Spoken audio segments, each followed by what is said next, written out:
Qadrli mo'min musulmonlar, yaratgan Robbimiz Allohga hamd va sanolarimiz bo'lsin. Payg'ambarimiz Muhammad alayhissalomga durud va salovatlarimiz, salomlarimiz bo'lsin. Mana bugun Robiul Soni oyining 25-kuni 17-oktyabr muborak juma kunida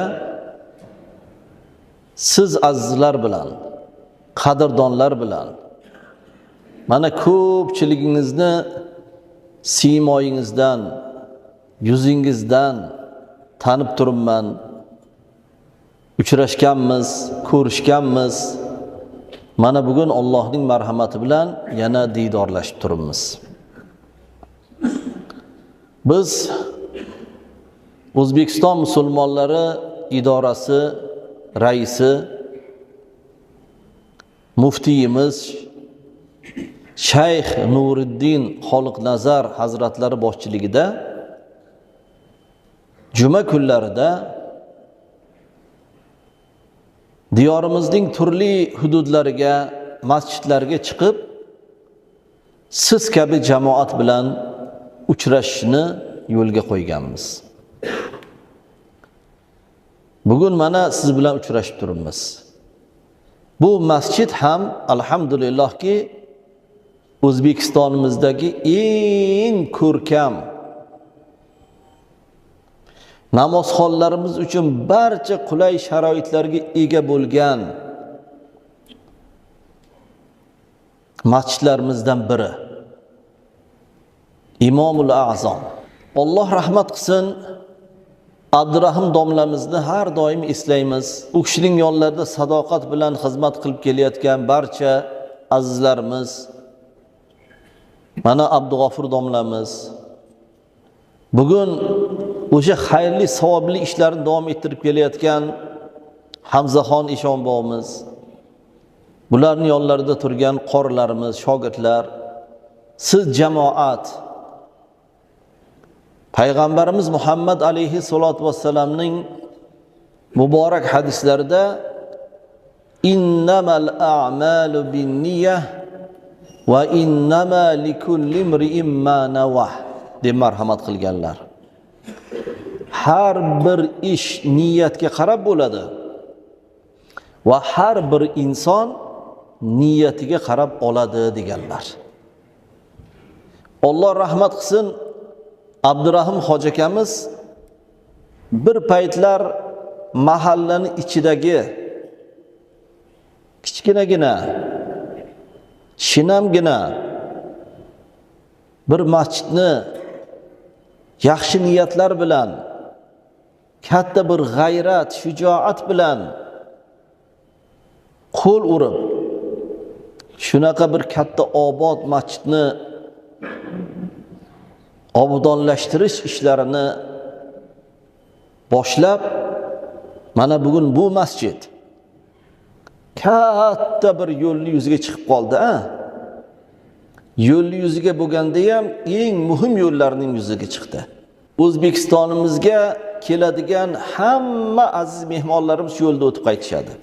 Arboblar, ulamolar, katta-katta rahbarlarimiz.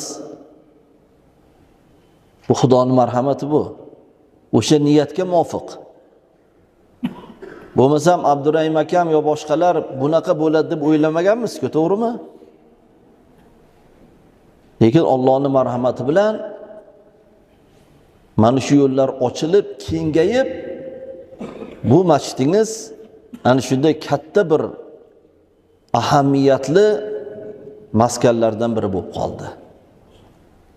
Bo'lib ham alhamdulillah mana shu kecha kunduzimizga, balki bundan keyingi ancha yillarga ham talabiga javob beradigan darajada ham zamonaviy, ham qulay, ham bir milliylik ruhida bino bo'ldi. Alhamdulillah. Hech narsa ayalmadi. Alloh rozi bo'lsin xizmat qilganlardan. Hoji domlamizda ham oxiratlar obod bo'lsin. Azizlar, bugungi juma uchun ajratilgan, tayinlangan mavzu ham bir muhim, juda ham muhim. Mavzuyimiz to'y qilish odobi degan mavzu. Bu mavzuni yana bir karra eslatishimizdan maqsadimiz nima? Allohga shukr. Yurtimizda, jamiyatimizda xalqimizning hayoti kundan kunga farovon bo'lib boryapti. Alloh barakani yog'diryapti. Ammo mana shu ne'matlar bisyor bo'lib turgan vaqtda, Allohning marhamatlari yog'ib turgan vaqtda ana shu ne'matlardan to'g'ri istifoda qilishimiz ham zarurda. Agar biz bu yaxshiliklarni bugun tushunib tushunmay manmanlikka tasarruf qiladigan bo'lsak, riyoga ishlatadigan bo'lsak, yoki sum'a, odamlar eshitdi bu falonchi shunaqa bir to'y qilibdi, uni to'yi bu 2025-yilda eng zo'r to'yi bo'ldi deb gapirsin degan maqsadlar yo'lida tasarruf qilib, sarf xarajat qilib qo'yadigan bo'lsak, uvol bo'ladi. Gunoh bo'ladi. Isrof bo'ladi. Va shuncha sayo harakat, shuncha sarf xarajatning evaziga yaxshilik, rahmat, tashakkur va savob olishning o'rniga Alloh asrasin, balki noshukurlik, isrof, manmanlik, xo'jako'rsinlik, riyo va sum'a degan illatlarga duchor bo'lib qolamiz. Shuning uchun keling, bugun mana shu mavzu bo'yicha yana bir-birimizga eslataylik. Chunki bu narsalarni eslatib turmasak bo'lmaydi. O'zini ahvoliga qo'yib qo'ysak, bu kundan kunga rivojlanib ketadi. Turli yo'q narsalar qo'shilib ketadi. Oqibatda keyin o'zimiz ham, ayniqsa bizdan keyingi keladigan avlodlarga katta qiyinchiliklarni tug'dirib qo'yamiz. O'shanga sabab bo'lib qolamiz. Qiyin bo'lib ketgandan keyin mana shu ishlarni qilmasak bo'lmaydi deb turib olgandan keyin yoshlarimizni oila qurishlari qiyin bo'ladi. Qiz uzatish qiyin bo'ladi. O'g'ilni o'ylantirish qiyin bo'ladi. Keyin nima bo'ladi?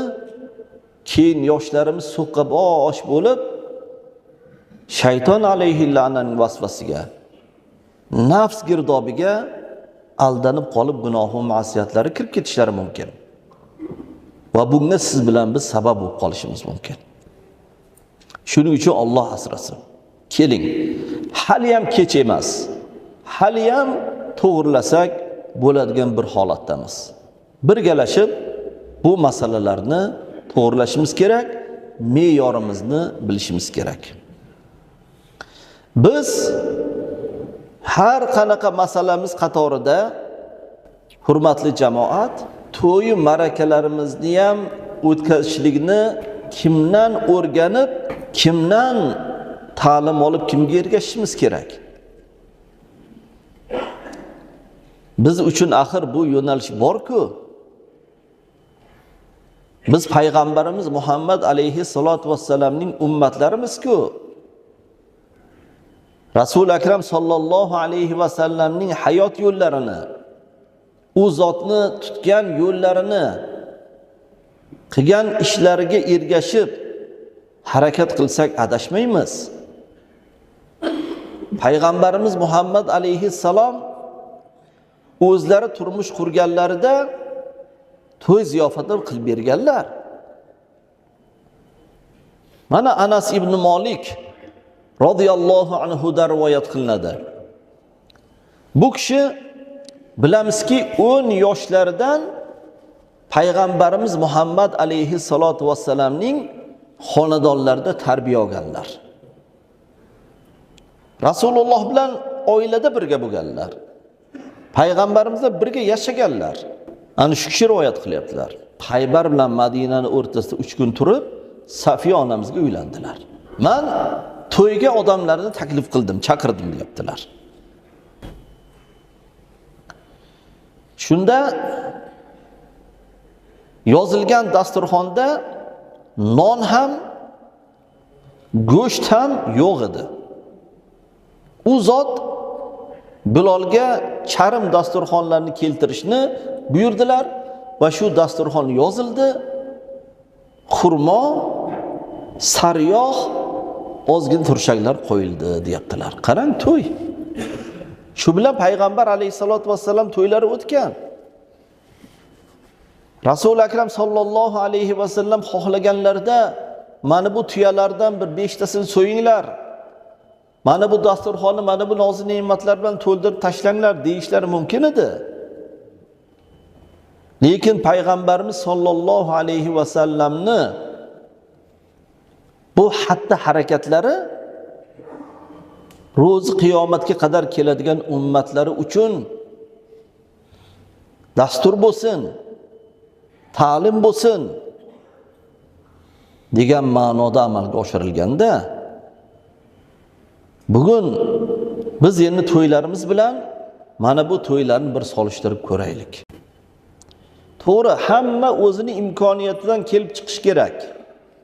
Lekin me'yor bo'lish kerak, me'yor. Juda bir ortiqcha ishlarimiz ko'payib ketyapti. Asosiy halik dasturxon yozadigan to'yimizgacha qancha qo'shimchalarimiz bor. Undan keyin ham yana qancha ayollarimizni o'ylab chiqqan tadbirlari bor.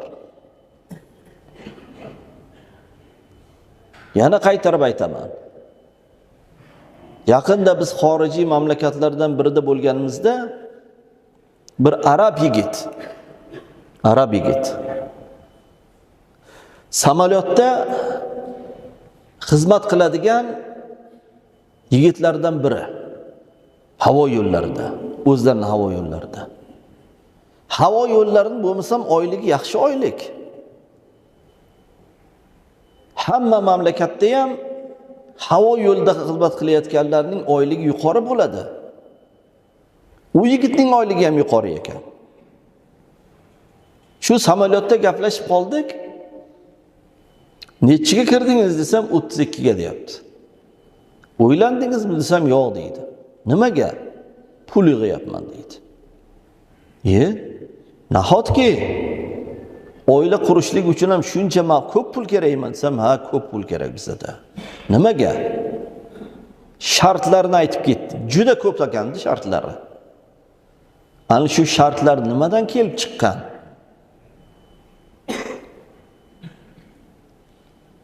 Odamlar bu narsani qilgan, mana buni qilmasak bo'lmaydi deb ikkinchisini qilgan, ikkinchisini qilib bo'lgandan keyin uchinchi oruz havosiga o'tgan va mana shu narsa o'sha xalqning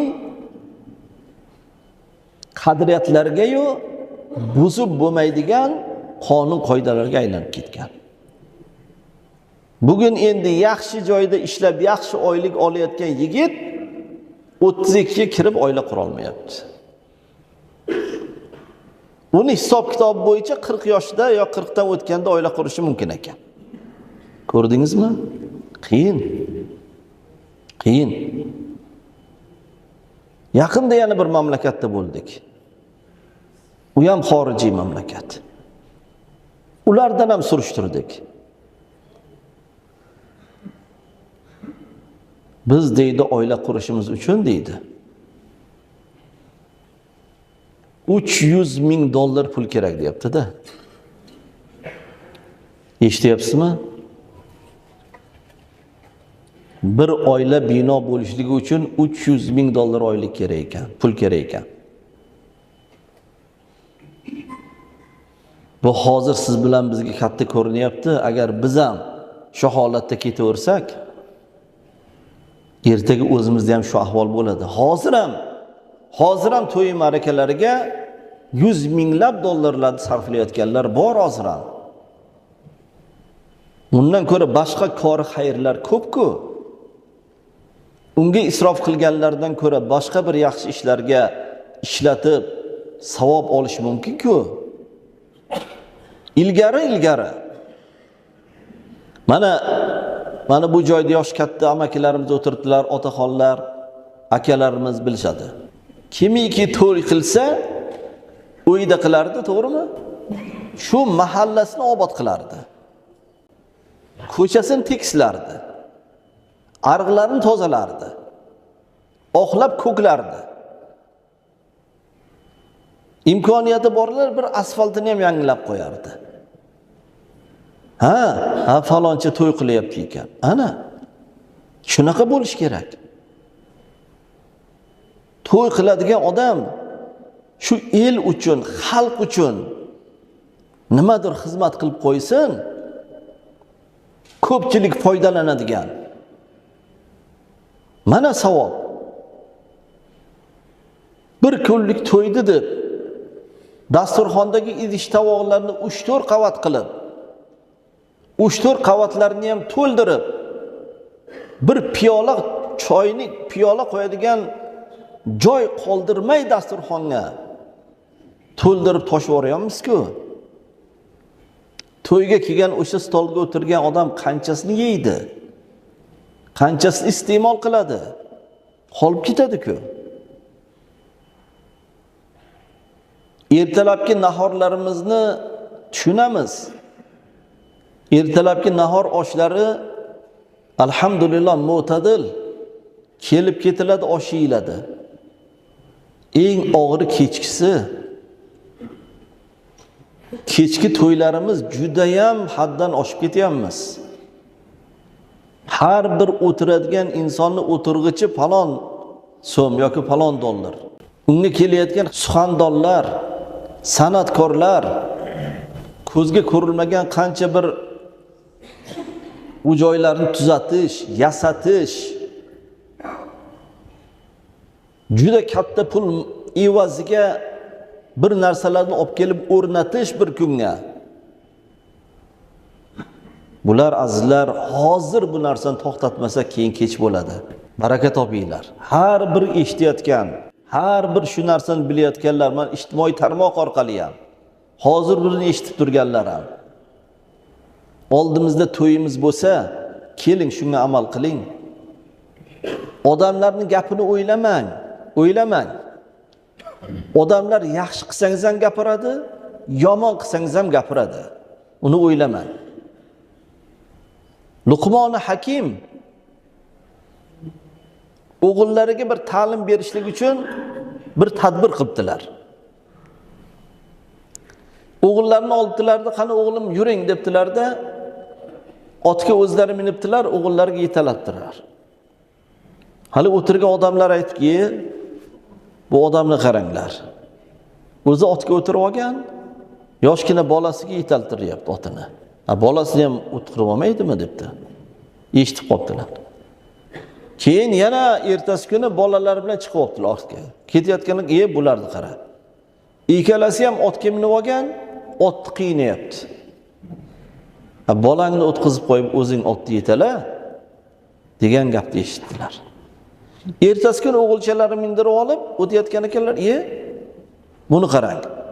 Yoshgina bolasi otga o'tirib olgan, bu otasi yetalab ketyapti. Uyat emasmi deb odamlar gapiribdi yana. Obbo debdilarda, keyin ikkovlari ham otdan tushibdilar, otni yetalab ketayotgan ekanlar. Nima debdi odamlar? Mana bu ikkita ahmoqni qara. Tayyor ot turibdi, otga minmay piyoda ketyapti degan. Shu har qanaqasiga ko'rdingmi o'g'lim? Odamlar gapiraveradi. Odamlarning gapini o'ylamang.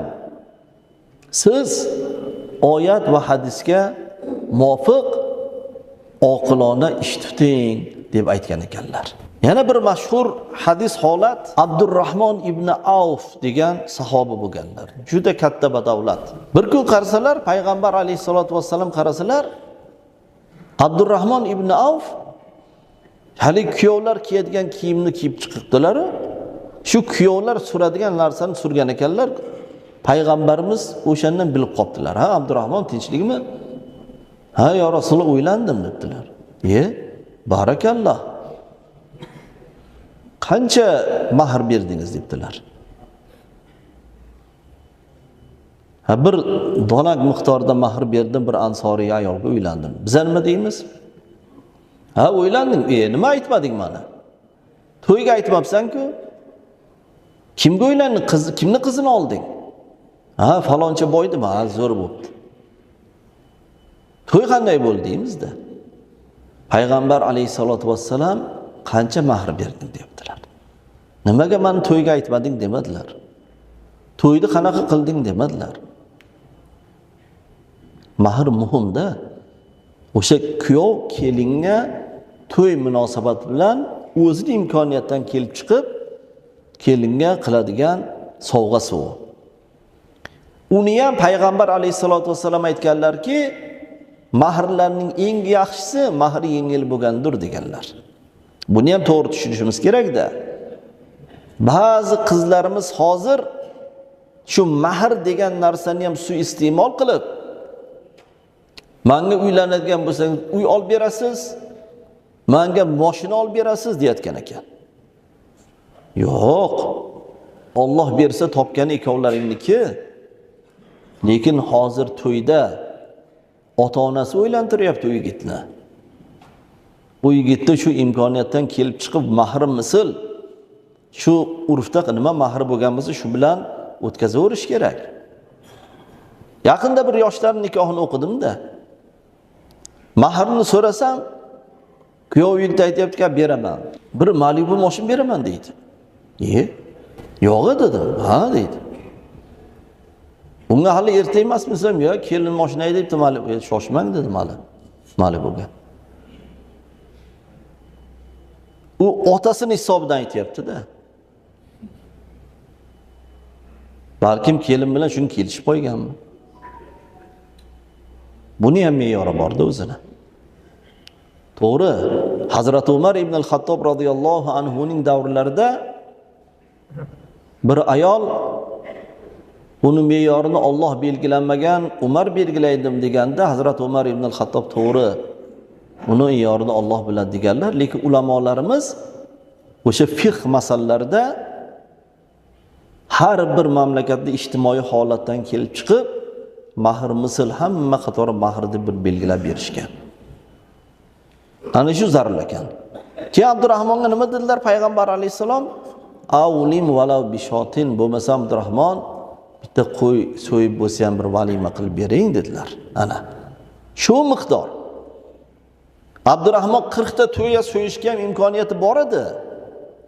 Bir qo'y so'yib ziyofat qilib bering dedilar.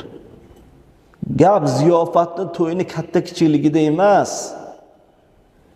O'sha yoshlarga yaxshi bir tilaklarni bildirib, samimiy duo qilib, muborakbod etish, ularni hayotga tayyorlash, o'zimiz o'rnak bo'lishimiz.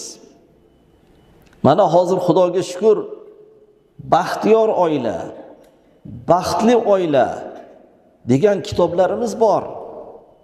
Ularni audio, video qo'llanmalari ham bor.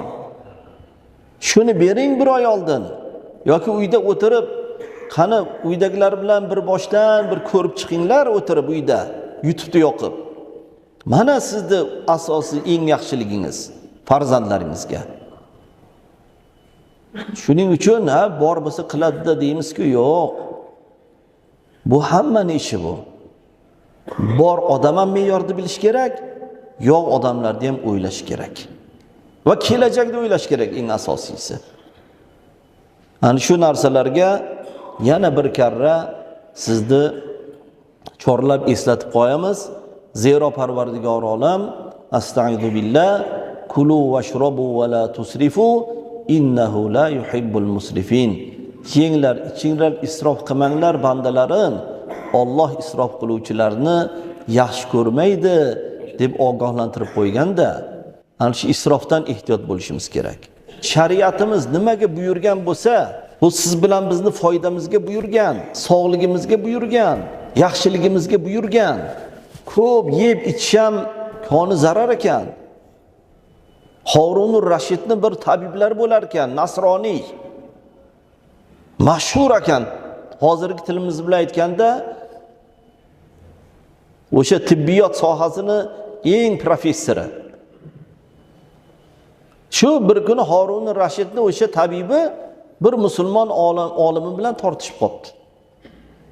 Diningizda shu tabobat to'g'risida biror narsa bormi desa, boyagi olim shu oyatni o'qigan ekanlar. Kulu vashrabu va la tus. Yenglar, ichinglar, isrof qilmanglar.